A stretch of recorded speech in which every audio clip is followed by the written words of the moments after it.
Coach Courtright, if you don't know, listeners out there, of course, is a Railer grad. He was a grad in 2006. He went on to play college baseball at Missouri State University, which I'm assuming it's called Murray State now. Was it called Southwest when you were there? Southwest Missouri State. Yeah, they changed their name now to Missouri State University. He was a graduate in 2011 with a degree in public relations, and he's a record holder of several individual all-time records at LCHS, some single season, some all-time for a career. He had a great career as a Railer.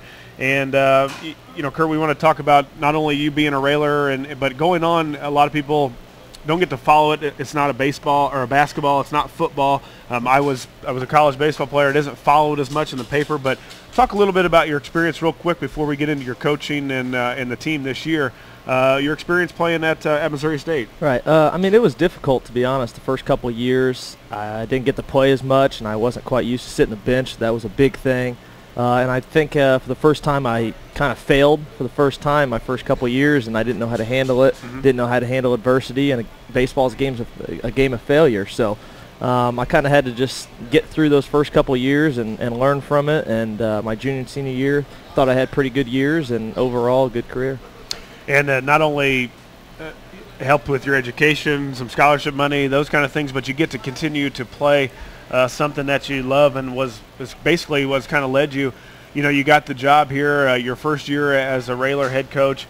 Had you any idea that it would come? I guess first I want to ask you, when did you start thinking that you would be interested in coaching? Was it junior high and high school? You've played a lot of baseball.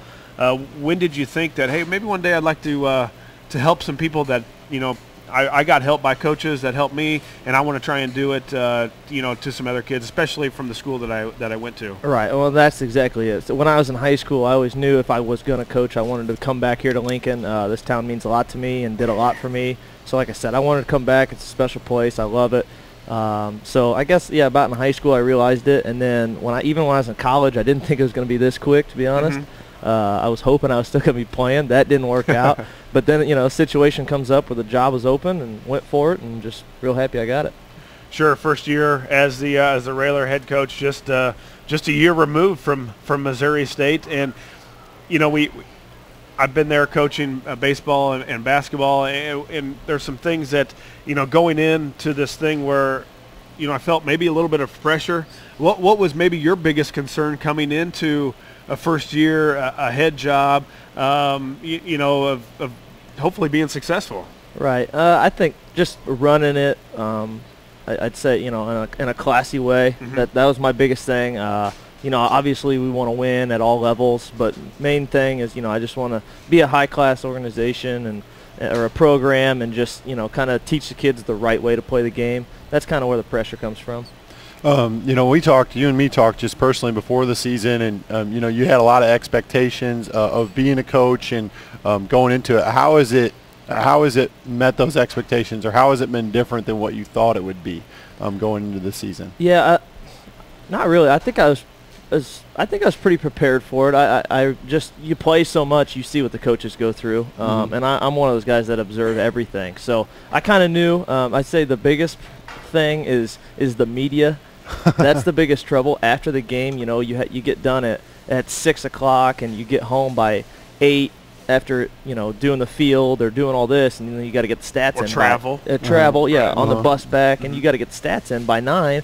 And if they're not in, then parents are upset, and I understand that. My parents were when my name wasn't in the paper when I played, so I understand it. But there's times where that's the thing I didn't quite realize, that I wouldn't be able to even eat dinner until 10, when the game gets over at 6. Thank goodness for these high-tech phones. On the way home, you can email your stats in, and, you see that all in the register at all the time. Coaches, we need your stats. Well, it's not that easy all the time. I've been on the other end of that, where I was a sports writer here at the local newspaper. Well, really, he's complaining about you. It was. I've been gone, so I haven't been the one. No, I'm not complaining at all. But, it's a tough thing. Media and coaches and things like that, you have to be appreciative of anything you get from any coaches. So if you're sending stuff in, you're better than some coaches who don't send anything in at all. Doing my best. That's good for you. One other question I had is, I know one of the guys you've relied on a lot this year is Ryan Montcalm. He kind of reminds me a lot of, he has a very similar career to what you had in Lincoln. Started as a freshman, infielder the whole 4 years. Obviously, has had high expectations both for himself but for other people and people around the conference. Can you talk about how you've kind of mentored him this year and what he's meant to your team? Well, mentored, I haven't really done a whole lot. The kid can play. He's been playing since he's a little kid. I try not to get in the way of that. He knows how to hit, and I'm not going to go mess with that. There's a few things I might say to him to get him to relax and just do his thing. Like I said, he knows how to play the game. There's some situational things I'll talk about, but for the most part, I kind of just leave him alone and let him play. I let him do his thing, and what he means to the team is everything. I mean, he's a senior. He's in the middle of our order. He is expected to produce, and he's producing. So, I mean, that shows a lot about the kid, that he can handle the pressure, and man, he can hit. He can definitely hit. Coach, always helps. Yeah, there's no doubt you need to score some runs to win. Coach, a lot of coaches don't get the opportunity to be a Division I baseball player, or necessarily just any kind of college baseball player. They come up loving the sport, but they just weren't good enough to play at ISU or play at Illinois or play at Illinois. Lincoln College doesn't matter where. What did you bring back that you think maybe will make you better than some that you were able to get from playing college baseball all over the country, and maybe from some coaches at the college level or summer league level that you can bring back to this program that would maybe give us just a little edge? Right. Well, I think I was blessed to be able to play all over the country, and I played for a lot of coaches that have a record that just speaks for itself. My coach at Missouri State taught me a ton. Played in North Carolina, played in New York, and I got to learn from a lot of those guys. And my thing is, like I said, I observe everything. I try to take everything that I liked about each coach and keep. And then I would also remember all the things I didn't like about them and try to remember not to do those things. When you're a player, you're always talking with your teammates about coaches this and coaches that, and that was stupid. I mean, so I try to pay attention to that.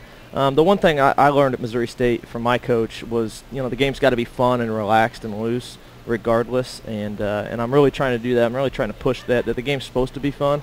I believe football and basketball are high intensity, in your face, got to be 100% mentally ready, physically ready, all that. And I think baseball needs to be more of a laid-back game. Like I said, it's a game of failure. If you get so mad and worked up after every time you get out, you're going to struggle, and I struggled the first 2 years at Missouri State, and that's kind of the one thing I learned from my coach and the way we played the game at Missouri State was, man, it was the most fun in the world to play. Or maybe some from your experiences also, right, of some failure that you can bring to your guys that are that are there now. And you mentioned kind of football and basketball. You were quite a good football player and basketball player. Did you learn anything from? I know you have great respect for Coach Alexander and your high school football coaches and things. Can you bring anything from those sports that to the baseball diamond at all, or anything that you've had from those coaches that you've kind of brought over? Yeah, and I talk to the guys all the time about just you gotta have fun working hard. You can do both. You can work hard and have fun while you're doing it, and just competing. And I talk about that all the time in basketball practice. I told my kids many times that me and my teammates used to get in fights during practice because we were that intense, we were that competitive, we were pushing each other, and and you can still do that in baseball. You don't have to fight each other, but you can still push each other. You can still get on each other to make each other better and hold everybody accountable. So, going with all these coaches that you've had, what may be your philosophy? If you had one thing that you're going to when a guy's on first, no outs, you're guaranteed butting that guy over, or you're going to steal when you get there, or you're going to be aggressive, or you're going to let your guys hit away. What's one or a couple of things maybe that we can see in the next couple of years that, hey, this is kind of Coach Courtwright's niche on the program.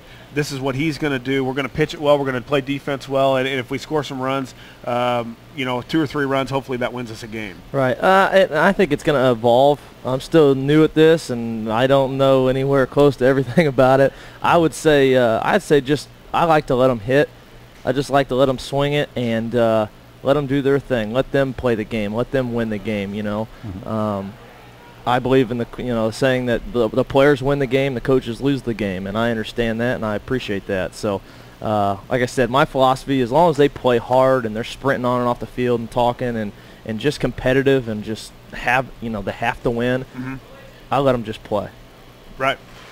That's we're going to take a quick commercial break out here at Beck's Travel Plaza. We'll have Coach in here for just about 10 more minutes before we got to get him back out to the field. That's a doubleheader starting at 11 o'clock. The Morton Potters come to town to Mike Curry Field. We're going to take a quick commercial break.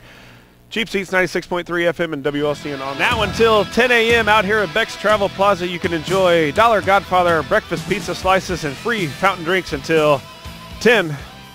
Right now, stock up on all these big specials going on at Beck's Travel Plaza in Lincoln. Bud Light cases for an incredible $14.99, along with 12 packs of Bud and Bud Light 8-ounce cans for only $5.99. Load up on the 30 packs of Keystone, $12.99. 16-ounce Amp energy drinks available in 6 flavors.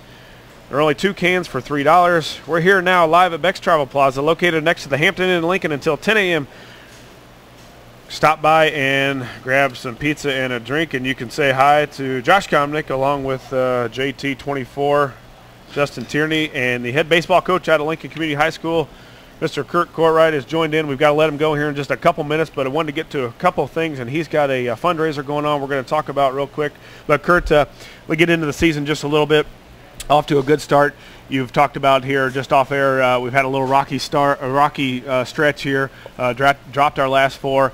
Big day today. That starts at 11 a.m. Against the Potters. And what have you seen against with your team that that you think you're pretty solid at, but yet there's some things obviously you need to get better? All right. I think we play defense pretty solid all the way around. We got a lot of kids that can play a lot of different positions. So regardless who's in the lineup, I feel very confident in my team out on the field.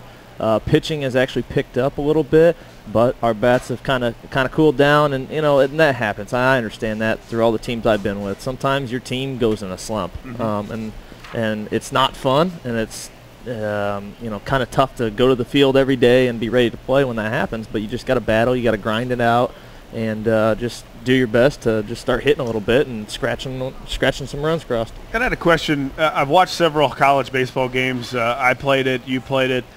Bats were a lot different when I played. Boy, you barely had to hit it, and it was going to go quite a ways. And I watched the college, and you just think, man, he got a hold of that one, and it's a fly out. The guy didn't have to move in left field. I'm looking at some of your stats, and although the averages there are some good averages, the power numbers, the RBI numbers aren't there that I'm maybe used to seeing or seeing sometimes, and nothing against the team that you have.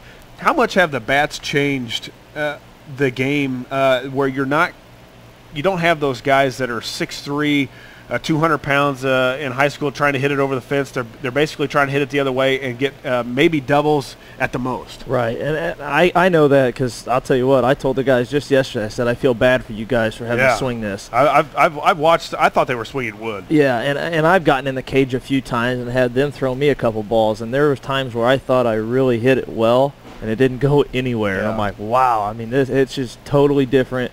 And I think the numbers speak for itself. The game is changing, and it's going to change, and the guys are just going to. I think we're going to get used to it through time. But man, it really makes a difference, and how many base hits you get, and like you said, extra base hits. It's kind of tough to get one in the gap if you don't hit it perfect. So yeah, you've got to hit it, and the carry isn't as much, so the fielders have a little bit more time to get under maybe a gapper that you thought you might get in for too. So just some things that I've been watching on TV, and wanted to relate it kind of back to high school, that it just looks like the bats are like you say, wood almost, that you're.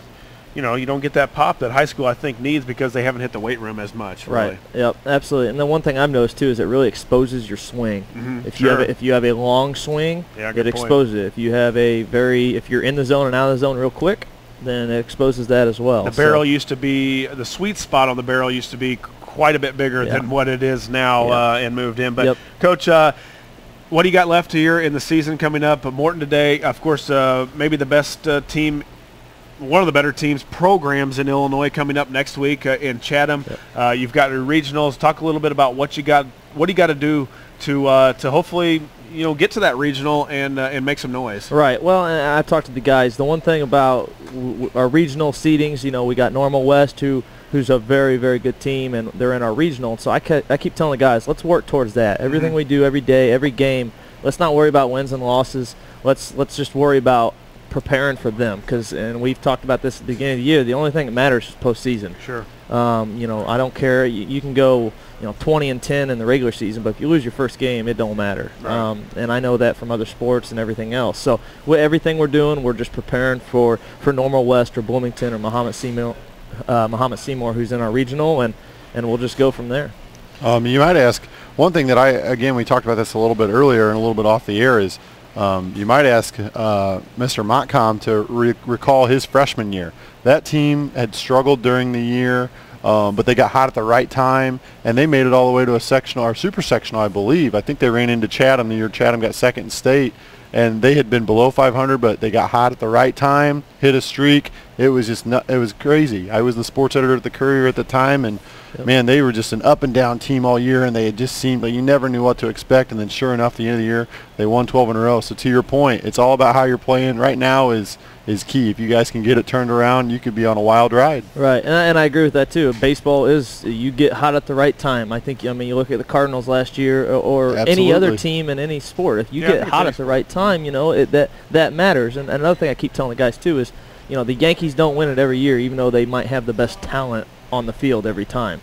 You know, it comes down to you listen to every championship team, and they always say the clubhouse. They love the clubhouse. It's not a better group of guys they'd rather be around. I mean, it helps when you're winning, but it also helps when you stay as a family and yeah, it's amazing how that gets contagious. Just a whole team can be, everybody's pushing the same direction, and all of a sudden all these little breaks start happening, and it's a magical thing when you get it all going. So Kurt, you got something going on tonight. Let everybody know about it. We want to get as many people out there to get the fundraising efforts for the baseball program. Right. I mean, it's our first annual. We're having a barbecue dinner and an auction all in one night. It's in the LCHS gym. We have 60, I think a little over 60 silent and live auction items. We're auctioning off the players, which is kind of something different we wanted to do. I mean, for like to cut my grass? Yes, right, exactly. nice. So we'll have a live auction. We'll have, so you can come bid on 20 guys to come work at whatever you need for 2 hours.